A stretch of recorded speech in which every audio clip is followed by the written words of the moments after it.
And it's raining today, although it is kind of bright on one side, so let's see if it actually stops, huh? And what's going on today?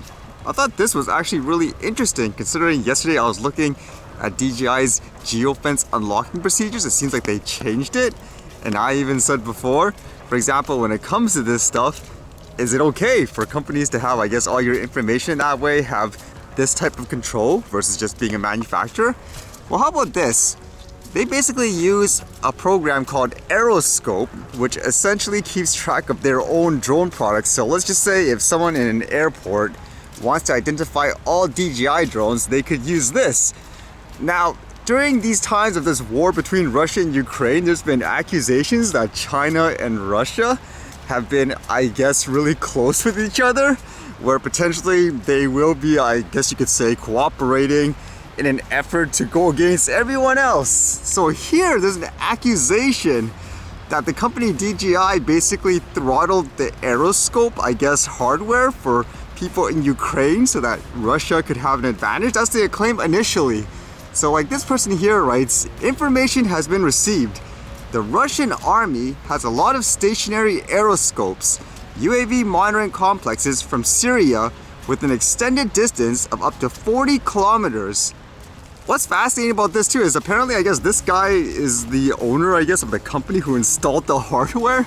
It says, and those aeroscopes that were supplied for Ukraine and we installed them in Ukraine, almost all of them unusually turned off on almost all objects, including the nuclear power plant, and do not work. Also, we can't connect the new ones. DJI Aeroscope can display in real time model of the copter, position and height, the story of flight, home point, position of the pilot.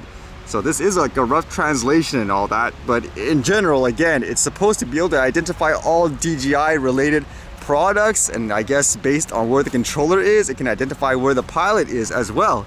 Now, because of this concern where they are alleging that DJI did this on purpose, they're telling you here, for example, important, turn off GPS and mobile device, Wi-Fi and mobile internet.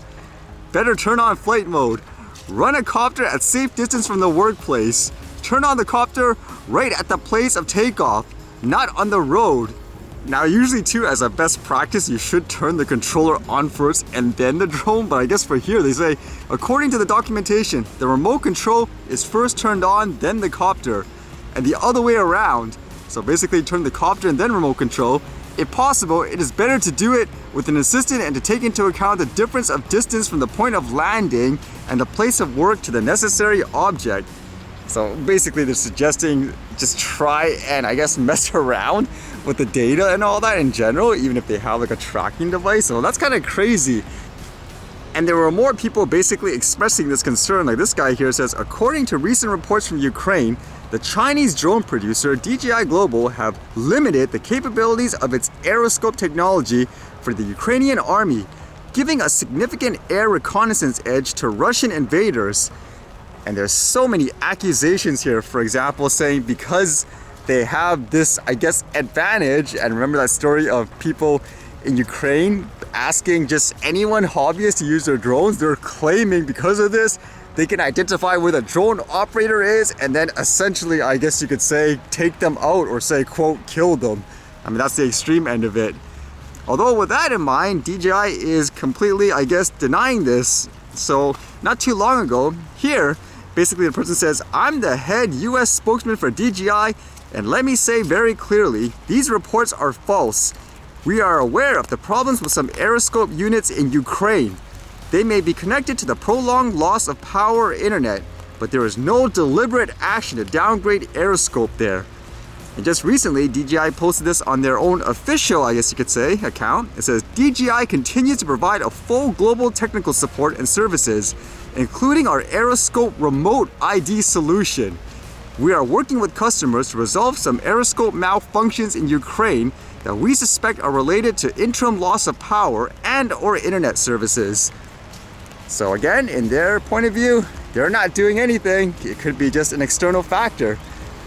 I know technically though, it's kind of that little concern that was brought up before where because it's under China and communist rules, theoretically, if the government says, give me this data and all that, then they have to say, Yes, sir. That's just the way it is.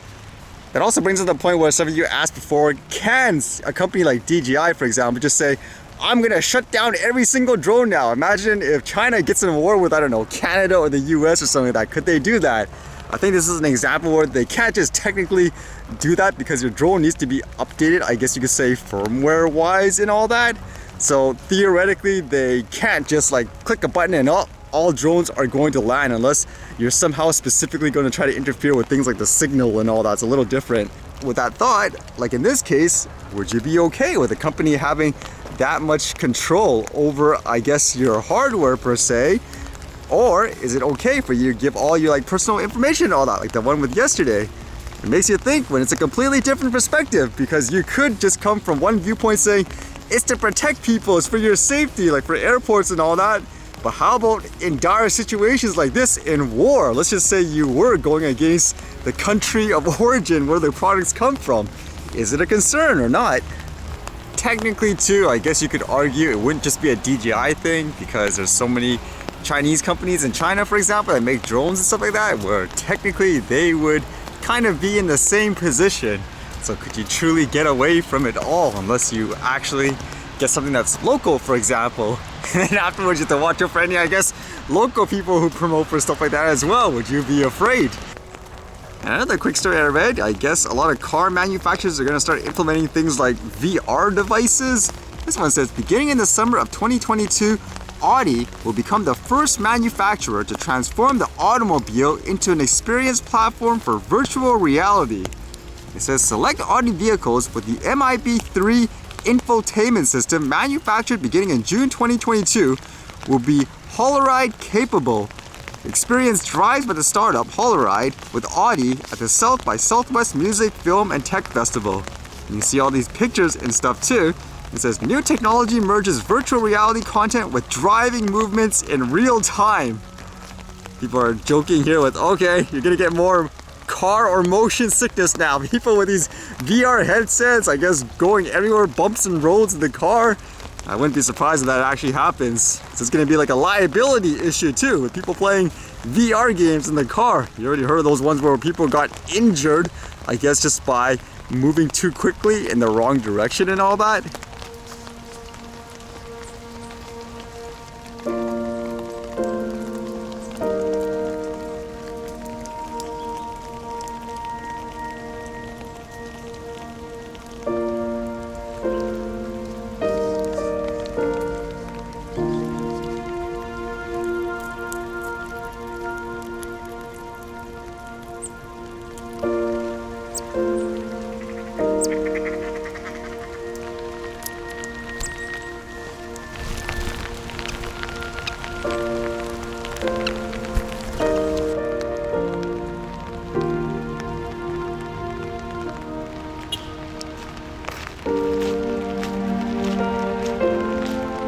Alright, I guess there's no flying today, huh?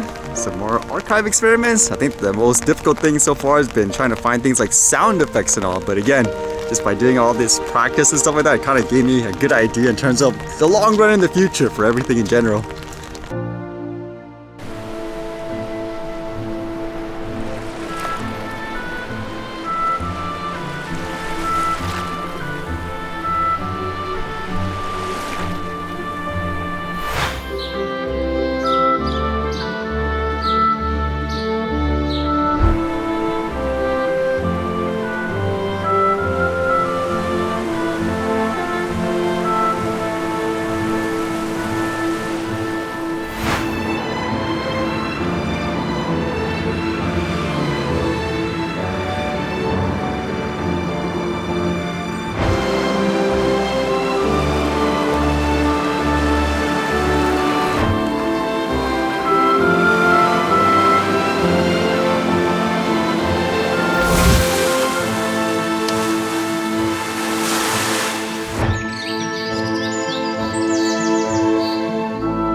Alright, see you guys later.